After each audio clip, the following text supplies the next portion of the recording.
சைதை சட்டமன்ற தொகுதிக்குட்பட்ட கோட்டூபுரம் திட்டப்பகுதி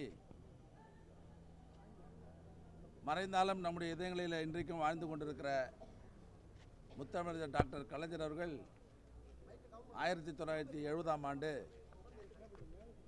சென்னையில் இருக்கிற கோவு நதிக்கரை ஓரம், பக்கிங்கால் கால்வாய் போன்ற நதி ஓரங்களில் எந்தவித அடிப்படை வசதியும் இல்லாமல் வாழ்ந்த அந்த குடிசையில் வாழ்ந்த அந்த மக்களினுடைய வாழ்க்கை தரத்தை எல்லாம் உணர்ந்து அவர்களும் காங்கிரீட் வீடுகளில் வாழ்ந்திட வேண்டும் என்ற நல்ல நோக்கில் 1970ஆம் ஆண்டு குடிசை மாட்டு வாரியம் என்ற ஒரு வாரியத்தை இந்தியாவிலேயே முதலாக ஆரம்பித்து முதல் கட்டமாக இந்த கோட்டூர்புரம் பகுதியில் தான்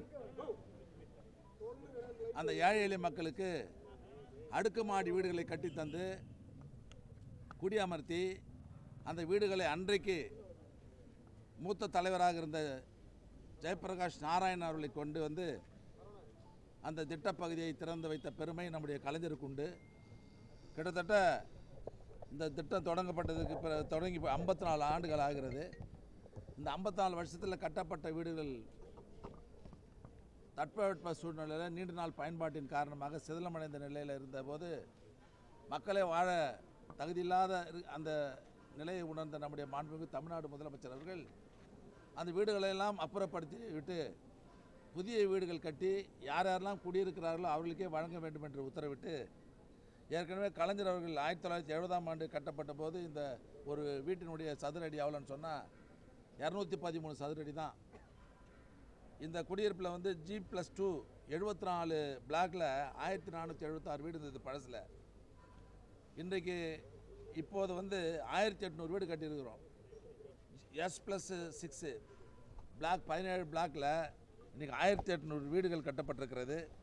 இது 400 சதுர அடியாக கட்டியிருக்கிறோம். நம்முடைய மாண்புமிகு தமிழ்நாடு முதலமைச்சர் அவர்கள் ஏற்கனவே கட்டப்பட்ட வீட்டில் வந்து 205, 220, 240 தான் இருந்தது. இதில் வந்து அந்த குடும்பங்கள் வாழ முடியாது, இனி கட்டப்படுகிற வீடுகள்லாம் 400 சதுர அடிக்கு மேலே தான் இருக்க வேண்டும் என்று உத்தரவு போட்டு இப்போது அடுக்குமாடி குடியிருப்புகள்லாம் இன்றைக்கி தமிழ்நாடு முழுவதும் 400 சதுர அடிக்கு மேல் தான் இன்றைக்கி கட்டப்பட்டுகிறது. அதோடைய அடிப்படையில் தான் இன்றைக்கி அந்த 1800 வீடும் 400 சதுர அடியில் இன்றைக்கு கட்டப்பட்டு இன்றைக்கி இன்னும் ஒரு 10% வேலை இருக்குது.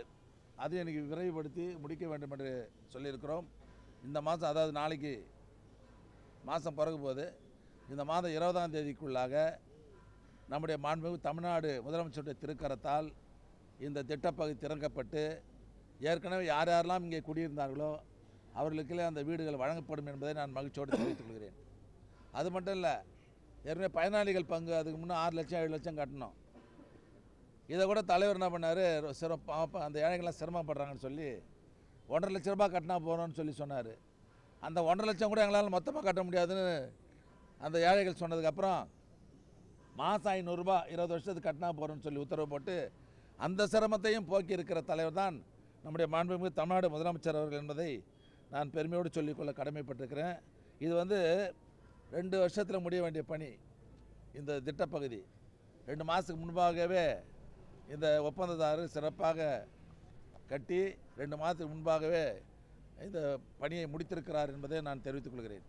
அது மட்டும் இல்லை, இன்றைக்கு மேலும் நம்முடைய மாண்புமிகு தமிழ்நாடு முதலமைச்சர் அவர்கள் இன்னும் ஒரு 5-6 நாட்களில் தமிழ்நாடு சென்னையில் மட்டும் 5 திட்டப்பகுதி, மற்ற மாவட்டங்களில் மொத்தம் 16 திட்டப்பகுதிகளில் 1238 கோடி ரூபாய் மதிப்பில் 9696 வீடுகள் இப்போது திறந்து வைக்க இருக்கிறார்கள் என்பதை நான் தெரிவித்துக் கொள்கிறேன். இன்றைக்கு இந்த வாரியத்தின் மூலமாக தமிழ்நாடு முழுவதும் தலைவர் அவர்கள் 1970ஆம் ஆண்டு தொடங்கப்பட்டதுக்கு பிறகு சென்னையில் மட்டும் 1,36,946 குடும்பங்கள் இருக்கிறாங்க, அடுக்குமாடி குடியிருப்புகள். மற்ற மாவட்டங்களில் 96,836 குடியிருப்புகள் இருக்கிறது. ஆக மொத்தம் 489 திட்டப்பகுதிகளில் 2,33,782 குடியிருப்புகளை நம்முடைய வாரியத்தால் இன்றைக்கு நாங்கள் பராமரித்து வருகிறோம். இதில் இன்னொரு வேடிக்கை நான் சொன்னால், இந்த அடுக்குமாடி குடியிருப்பை வந்து 2014, 2021 தான் ஸ்கீமே வந்தது. இப்போது அதிமுக ஆட்சியில் 6 வருஷம் அதிமுக ஆட்சியில் 27,668 வீடு தான் கட்டினாங்க. இன்றைக்கி திராவிட முன்னேற்ற கழக ஆட்சியில் இந்த 5 வருஷத்தில் 55,039 குடியிருப்புகள் கட்டப்பட்டு, இதில் போன ஆட்சியில் வந்து 417 வீடு தான் ஏழைங்களுக்கு கொடுத்தாங்க. ஆனால் திமுக ஆட்சி நம்முடைய மாண்புமிகு தமிழ்நாடு முதலமைச்சர் அவர்கள் இந்த 5 வருஷத்தில் 60,493 ஏழைகளுக்கு அந்த வீடுகள்லாம் ஒதுக்கி அந்த மக்களுடைய வாழ்வாதாரத்தை உயர்த்தி இருக்கிற ஆட்சி திமுக ஆட்சி என்பதை நான் பெருமையோடு சொல்ல விரும்புகிறேன். ஆக இது 20ஆம் தேதி முழுவதுமாக இன்றைக்கி இப்போ வந்து எப்படி பார்த்துருப்பீங்க ரோடெலாம் எப்படி இருக்குதுன்னு சொல்லிட்டு குடியிருப்பு திறக்கும் போதும் வரப்போகிறீங்க நீங்கள் தான். அப்போ பிரமிக்கத்தக்க அளவில் இந்த குடியிருப்பு சென்னை மாநகரத்திலே இது மிக அழகாக இந்த குடியிருப்பு அமையும் என்பதை நான் பெருமையோடு தெரிவித்துக் கொள்கிறேன்.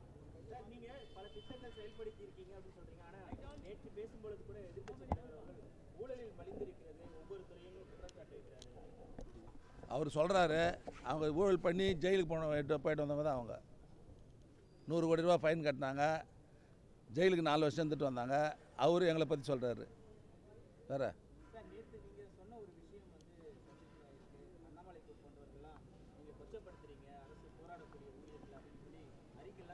இல்லை, அது கொச்சைப்படுத்துறதுன்னு அவர் நினச்சிக்கிறாரு. அரசு ஊழியர்களான போராட்டத்தை நான் சொல்லலை. தற்காலிக பணி நியமனங்கள் என்பது ஒரு 11 மாதத்துக்கு வேலைக்கு வரோம் அப்படிங்கிற மாதிரி வருது. அந்த மாதிரி வந்தவங்களுக்கான வாய்ப்பு 11 மாதம்தான் இருப்பாங்க. அதுக்கப்புறம் எக்ஸ்டெண்ட் ஆகுன்னா 1 நாள் 2 நாள் லீவ் விட்டுட்டு திரும்ப வருவாங்க. இவங்க வேலையில் சேர்றப்ப கம்யூனிவல் ரொட்டேஷன், சர்டிஃபிகேட் வெரிஃபிகேஷன் இது மாதிரி எதுவுமே இருக்காது. அந்த மாதிரி வந்தவங்களை நிரந்தரப்படுத்தவும் முடியாது எந்த அரசாங்கத்தாலையும். தமிழ்நாடு அரசாங்கம் மட்டும் இல்லை, இந்தியாவில் இருக்கிற 36 மாநில அரசாங்கங்களும் நிரந்தரப்படுத்த முடியாது. அண்ணாமலை எங்கேயாவது பண்ணியிருக்கிறாங்களான்னு ஆதாரத்தோடு கேட்டுங்க. நீங்களே நிரந்தரப்படுத்த முடியாது. நிரந்தரப்படுத்தினா கோர்ட்டு தலையிடும். கோர்ட்டு என்ன சொல்லணும்னா கம்யூனிவல் ரொட்டேஷன் இல்லாமல் எந்த அரசு பணியாளரையும் நிரந்தரப்படுத்தக்கூடாதுன்னு சொல்லுவாங்க. இந்த நிலையில் இதை தெரிந்து கொண்டே போராட்டம்ங்கிறது ஒரு சிலர் தூண்டிவிட்டு நடத்தப்படுகிற போராட்டம். அரசு ஊழியர் போராட்டத்தை அல்ல, இன்னொன்று அந்த ஊழியர் சங்கங்களையும் அல்ல, ஒரு தனிநபர்களுடைய தூண்டுதல்ங்கிறது ஏற்கனவே இருக்குன்னு நான் ஏற்கனவே கூட சொல்லியிருக்கிறேன். பெங்களூரை சேர்ந்த ஒருவர் இங்கே இருக்கிற VHN போராட்டத்தை தூண்டி விட்டார். அவர் பேரில் நாங்கள் இது கேஸை கொடுத்துருக்குறோம், ரிப்போர்ட் பண்ணியிருக்கிறோம். இந்த மாதிரியான சூழ்நிலையில் இந்த தனிநபர் தூண்டுதல்களை மக்கள் ஏற்றுக்கக்கூடாது, அது ஊழியர்கள் ஏற்றுக்கக்கூடாது. இன்னும் போராட்டங்கள் என்பது இயல்பாக நடக்கணும்.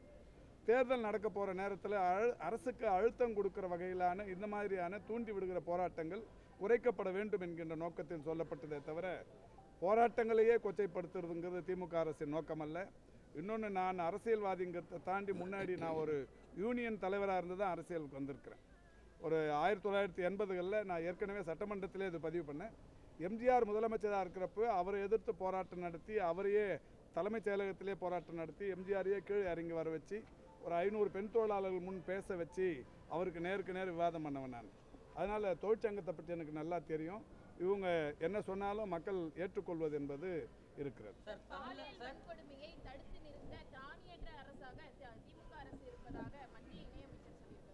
என்னங்க?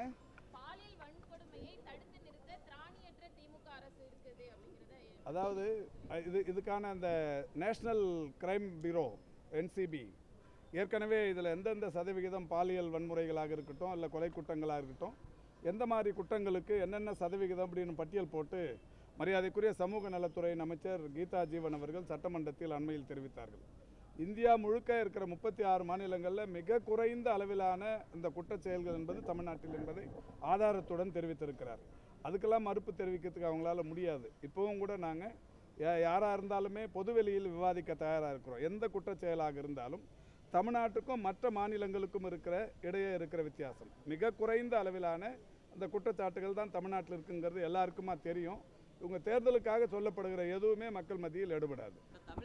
தமிழ்நாடு மாநிலத்தில் இருக்கிறவங்களுக்கும் பாதுகாப்பு இல்லை, வெளி மாநிலத்திலேருந்து பிழைப்புக்காக தேடி வரவங்களுக்கும் பாதுகாப்பு இல்லை அப்படின்னு சொல்லிட்டு தாவேக தலைவர் விஜய் ஒரு கருத்து வச்சிருக்காரு. எலெக்ஷன் வருதுப்பா, எல்லாருக்குமா கருத்து சொல்றதுக்கு எல்லாருக்குமா உரிமை உண்டு. ஆனால் அதே நேரத்தில் இந்த புள்ளி விவரங்களை ஒன்றிய அரசு தெரிவிக்கிற புள்ளி விவரங்களையும் பார்க்கணும்.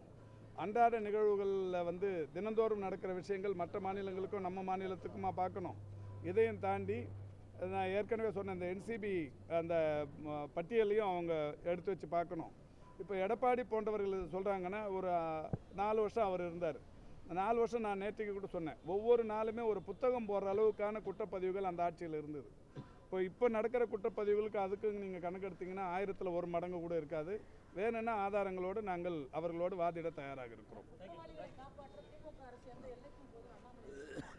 என்னங்க, எந்த குற்றவாளியை காப்பாற்றுறதுக்கு பண்ணாங்கன்னு நீங்கள் கேளுங்க, அவங்க கேள சொல்கிறவங்க கேளு, நீங்கள் கேட்கணும், பத்திரிகையாளர்கள் கேட்கணும். எந்த குற்றவாளியை காப்பாற்றுறதுக்கு எந்த எல்லைக்கு போனாங்க சொல்லுங்கன்னா அவங்க கேளுங்க. யாராவது ஒரு குற்றவாளியை அடையாளம் சொல்லுங்கள்.